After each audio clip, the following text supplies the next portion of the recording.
And that's it for your headlines this morning. We're going to go ahead and send it over to John Archuleta and your Sunrise What's Trending panel.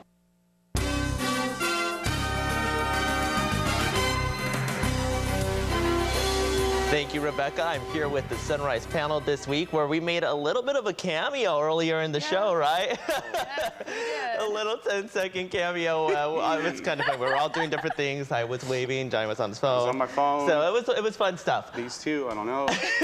I was adjusting my microphone. She was adjusting her microphone. Right. So Is that what you call it? Caught us off guard. This is what I always tell everyone. Never know what to expect because it's always unpredictable. So you never know. Like One you getting push of the button, demoted to third chair. What's up with that?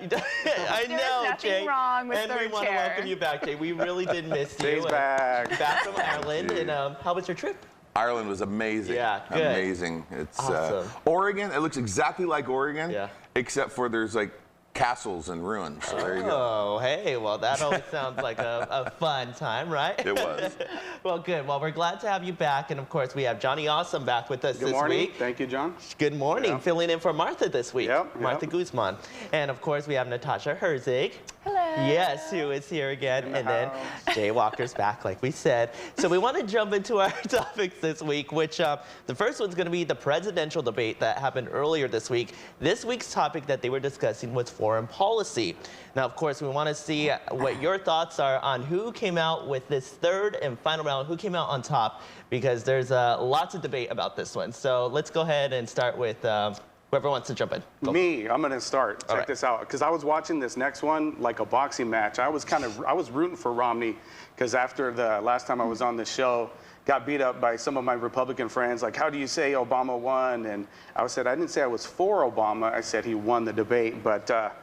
I got to say, he did it again. He kind of came in aggressive, pulled it off. And if you check Google, one of the top searches Google that night was horses and bayonets, and how many horses and bayonets everybody had. So to me, that made a big impact. It kind of made them make him look foolish on some of the military. And Romney didn't hammer him on the Libya stuff. I was like, come on, get him. So.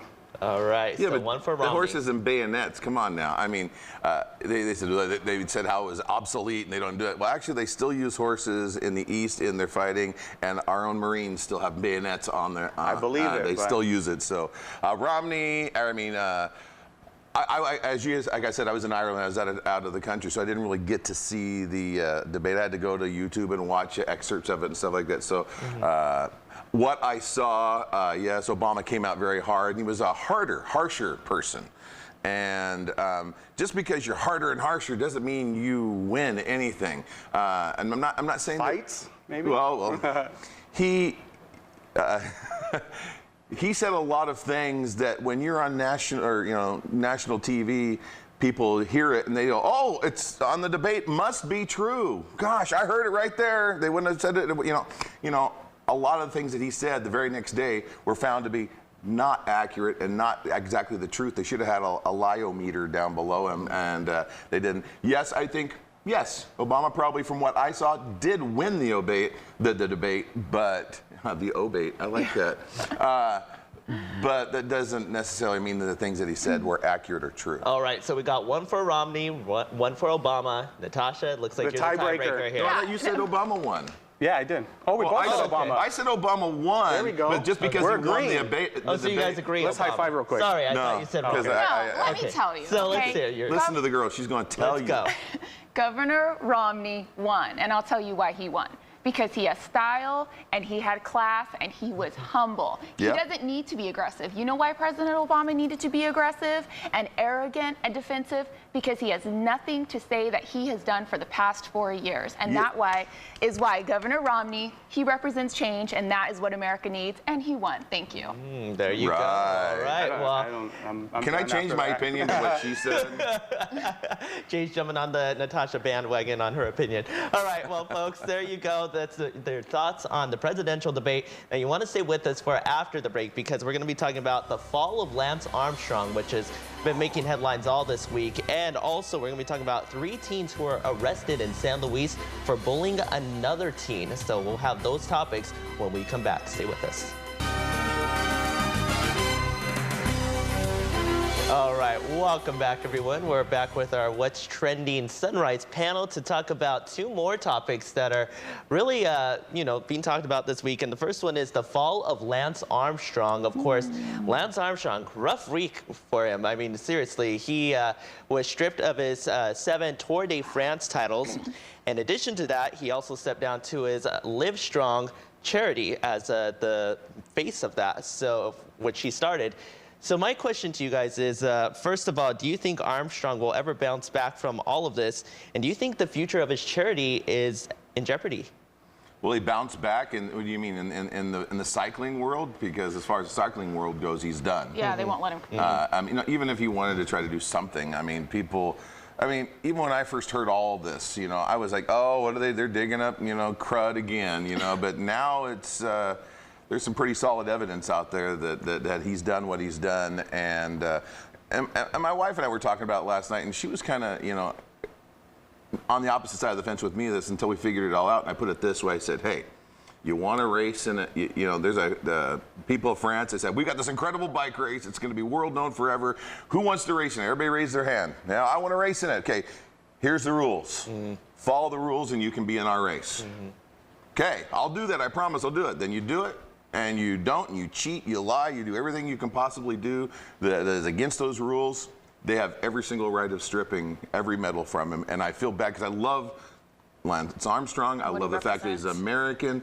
I love what he's done for his charity. Yeah. But one of the persons that supported his charity has now said that they even want their money back because that he built this charity on falsehoods. So what do you think needs to be done with the charity now for it to move forward? They need a new person. You think someone needs to step up? Well, someone different. He stepped down, and that's the thing that sucks. I think they raised $500 million since the charity's been in place, and $33 million just this year alone. So that's the one that's really going to suffer. And as far as bouncing back, obviously he's never going to race again. But it was more of a bounce back public image. Like kind of the Tiger Woods. Can he get back in there at least? Be that image again? But the day after this all came out, he lost 8 of his 11 sponsors. He just lost Oakley again now. Yeah, they told him they said that we're not going to make this affect the Live Strong charity, but that's just a matter of time. Yeah. He's the marketing guy. I can't name another bicyclist or whatever you call him. So, can anybody else? No, he will bounce back from it. When the media goes on its blitz, it's just what happens, whether good or negative. You pick yourself up and you dust it off and you put yourself right back out there. As for his charity, because of what it showed is him being a liar, it seems like it's just he didn't do any fraud as what I know of, but people want to see somebody in charge of something that has good character. And he should have just, when they started accusing him, he should have came out and just admitted it. It doesn't make it any easier. The longer he prolonged it got worse. Made it worse. That's where the fraud is. That he was saying how he battled the testicular cancer, and even with all that, he came back and did what it take to be good without all this enhancement stuff when he was really still doing it. He was lying. He's not the first athlete. He's not the last. Yeah, but he denied it vigorously, and just because he had the money to fight off, he had the lawyers to be able to fight this off and prolong it for so long, and he's just like, you know what, I give up, let him come after me. He knows he's guilty, so he just won't never admit it. All right. He should have. All right, well, there we got on that topic. I really want to move on to this next one because it's a local thing that's going on. There were 3 teens arrested in San Luis for bullying. They were arrested by the San Luis Police Department, and what happened is 2 of the teens are being accused of bullying the teen, and the other one actually had video of them doing it. So the police took them all into custody. They're now in juvenile detention center, facing multiple charges. So my question to you guys is first of all, what do you think needs to be done with these teens, and do you think the police had to get involved, or should it have been up to the schools to discipline them? Absolutely, they should have gotten involved. What I see from this is a community coming together and a school not looking the other way and being educated and informed enough to recognize bullying versus kids just being kids. And sometimes kids don't have a voice, and you need to be the voice for them. And that's what this school did. And sometimes kids can't go to their parents and they're embarrassed saying, I'm being bullied. And the school stepped up, and so did the police department and the community, and absolutely good for them. other communities and schools should see this as an example, because at the end of the day, this could have been a young boy who committed suicide. I gotta say, it's just to get the police involved, it kind of takes it to another level. First of all, they're juveniles, and when a juvenile goes into juvenile detention or any type of court, the parent's the one that has to pay for all that. You know, they don't usually have a job, and so once they're in the system, it comes out of the parent's pocket. I went to Vista, the school that this took place at. I know they got a great staff, they got a good program in place. They could have kind of dealt with it unless it was really egregious and on a bigger level. I don't know, it didn't exactly say what they did, but just to get the police involved, just as, you know, that's that next step. You just want to walk that fine line before you do that. So Jay, real I fast. just want to make sure you're saying that they shouldn't have called the police?